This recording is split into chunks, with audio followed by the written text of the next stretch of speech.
You ever sit on your bed at 2 a.m., scrolling through your phone, knowing you should be doing something with your life, but instead you're stuck over there thinking, what's the point? I'm going to mess up anyway, so why even do it? That voice in your head, that constant you're not good enough loop, that's not your truth. That's your inner critique, and it has been lying to you for years. And the worst part, it's not even your fault. That self doubt, it's wired in your brain. But just because it's wired, it doesn't mean that it's permanent. In this video, I'm breaking down the neuroscience and cognitive psychology behind self doubt, the same stuff that real therapists use to help people take control back of their mind. If you're tired of second guessing every move, feeling like a failure before you even start, I'm going to show you how to shut that voice up and rewrite the story that you have been stuck in for way long.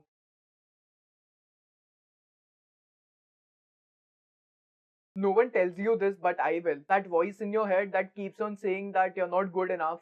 What's the point of even trying? You're going to mess up anyways. It's not some random insecurity. It's your brain trained to beat you down before the world can. Thousands of years ago, if you made a mistake, you could be killed. So your brain learned to punish you before anyone else can do. Criticize yourself harder than anyone else could. To keep you small, to keep you safe, to keep you scared. And now you make one awkward move in a conversation and your brain acts like you've just committed social suicide. You miss one opportunity and it replays in your head for weeks like it's life or death. It's not keeping you safe anymore. It's keeping you stuck. That voice that keeps on second guessing you, that's your ancient survival mechanism running modern problems through prehistorical code. And if you don't learn to take control of it, it will control everything. Your confidence, your decisions, your identity. So if you ever feel like there's this invisible weight holding you back, like no matter how hard you try, you seem to be the one stopping yourself, you're not crazy. You're just running with a broken blueprint. But now that you see it, you can change it.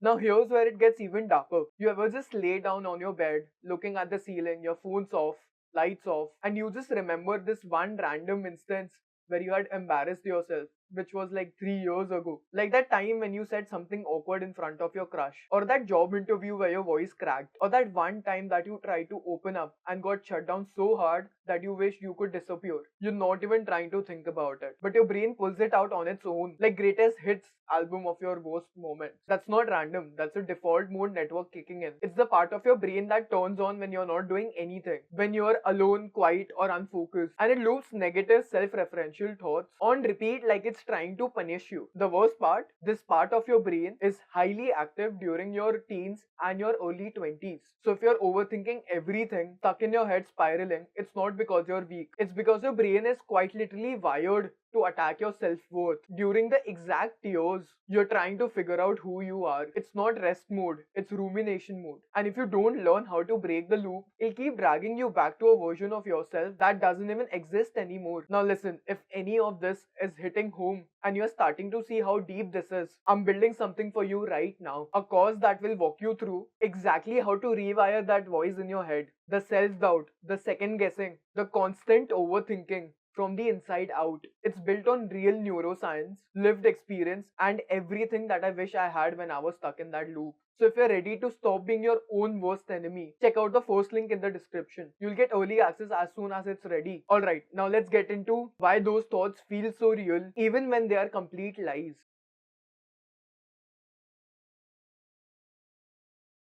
You don't just hear the self doubt, you actually believe it, you live by it. Because it doesn't sound like some outside voice trying to bring you down. It sounds exactly like you. That's exactly why it makes it so dangerous. Because when you hear you're not enough in your own voice, you don't question it. You follow it and you obey it. These are called automatic negative thoughts, ANTS, and they are fast. They hit you before you even know what's happening. Let's say you are about to take a risk, maybe try to talk to a girl. That is exactly the time when these ANTs will come in and try to bring you down. You'll start having thoughts like, why try? You were rejected last time. Maybe this time also you will be rejected again.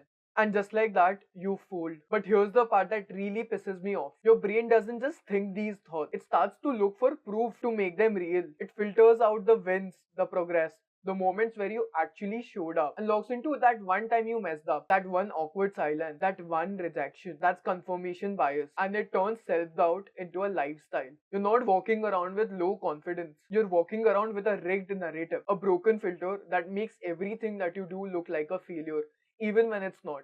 That's exactly how an identity is built, not from truth, but from repetition, thought by thought, loop by loop, until you don't even try anymore. Because your brain has convinced you that you've already lost. But let me make this clear, just because a thought feels true doesn't mean that it is. Most of what's holding you back isn't reality. It's just a script that your brain's been running for years. And if it was built by repetition, it can also be broken in the same way. We're about to do exactly that.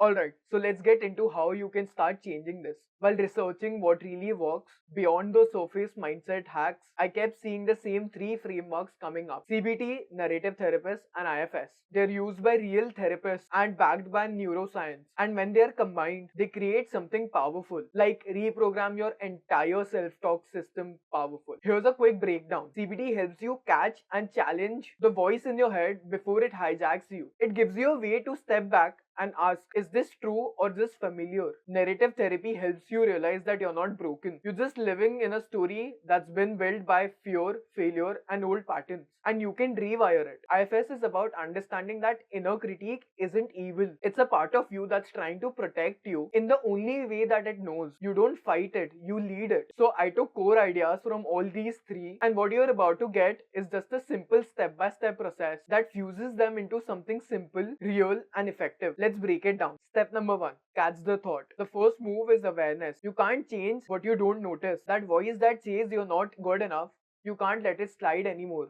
You actually catch it, write it down, literally word by word without sugarcoating it. Then you ask it straight up, where did this come from? Is this actually true, or just something that I have repeated so many times that it feels true? Most of the times you'll realize it's not the truth, it's just a habit. Step number two, break the story. Once you catch the thought, now you dig underneath it. Where did this belief start? What's the story your brain has been running? You've been living by a script, and now your brain filters everything to keep that script alive, even if it's hurting you.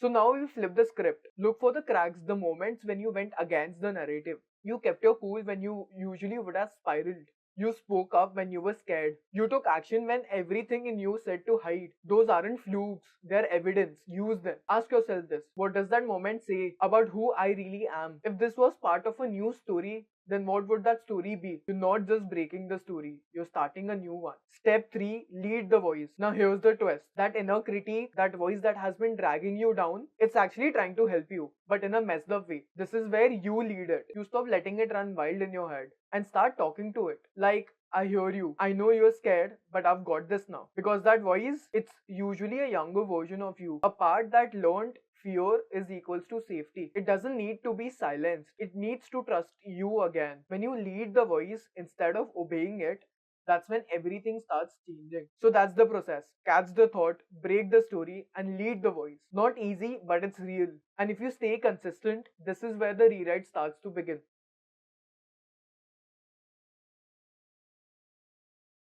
Let me be real with you. You're not just dealing with the voice in your head, you're dealing with the voices you let in every time you pick up your phone. Every scroll, every post, every perfectly curated clip for you is rewiring you. And you don't even realize it. You're comparing your life with guys who aren't even showing you their life. You're measuring your progress against highlighted reels, rented cars, fake bodies, and fake confidence. And slowly it starts to break you down. Not at all once, not in some big dramatic moment, but in silence, in the background, every single day. Till your brain starts whispering stuff like, you're not good enough, you're falling behind, you're nothing compared to that. Let me tell you something. Comparison is the most legal form of self destruction. And we are all doing it on loop. And then there's this whole how to become a man war on your feed. Half the content is telling you to man up and stop being emotional.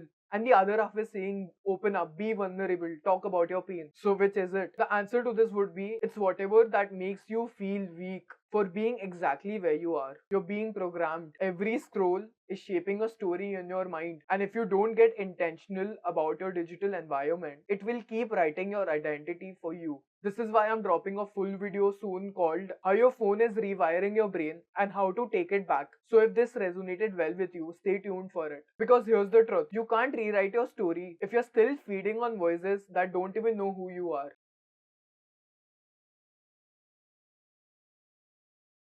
Let me tell you something I've never really said out loud. There was a time in school towards the end where I just stopped being myself. I used to be that loud, annoying, extroverted kid, the one who couldn't just shut up. But suddenly I became quiet, like really quiet. Not calm quiet, just shut down. I didn't really know what was happening back then. I just knew that I couldn't talk to people anymore. I'd get anxious over dumb things. Ordering food was just too scary. Walking into a room, I would watch every step that I would take. I literally remember standing outside a McDonald's because my brain was telling me that I'd mess up ordering a burger. And I was so critical of myself. Everything I said, everything I did, I would rip myself apart inside. And it wasn't even big stuff, it was quite literally everything. The way I walked, the way I breathed, the way I did everything. It got to a point where I genuinely thought I was broken. Just this distorted version that my brain kept throwing at me. And then one day I just snapped. I looked myself in the mirror, like really looked. And I just said, I am not you. I am not this voice. I don't care what comes back.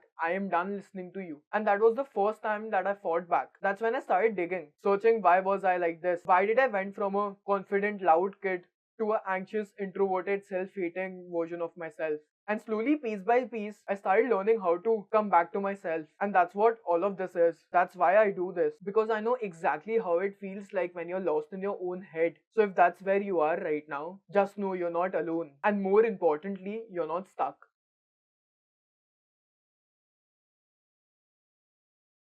Let me leave you with this. You're not broken. You're just running a story that wasn't even yours to begin with. Maybe it came from your parents. Maybe it came from a failure. Maybe it came from years of comparison, self doubt, and getting shut down. But it's not you. And no matter how deep that voice has sunk in, you can take the pen back. You don't have to believe every thought. You don't have to keep repeating every failure. You don't have to stay stuck in a version of yourself which was built in survival mode. You are the author now. The critique, the doubt, the fear, they're just characters. They don't get to write the ending. But you do. So ask yourself, if I wasn't stuck in this story, then who would I be? Because that version of you, he's already in there. Now it's time to bring him back. If this hit something in you, don't just move on to the next video. Sit with it and drop a comment below. What's one part of the story that you're ready to rewrite starting today? Say it out loud. Own it. That's exactly how change starts. And if you're ready to go deeper, like actually do the work to rewire your self-doubt, your mindset, your identity, check out the first link in description. That's where you will get early access to the course that I'm building. The one that I wish I had when I was stuck in that loop. You are the author now. Let's start writing something real.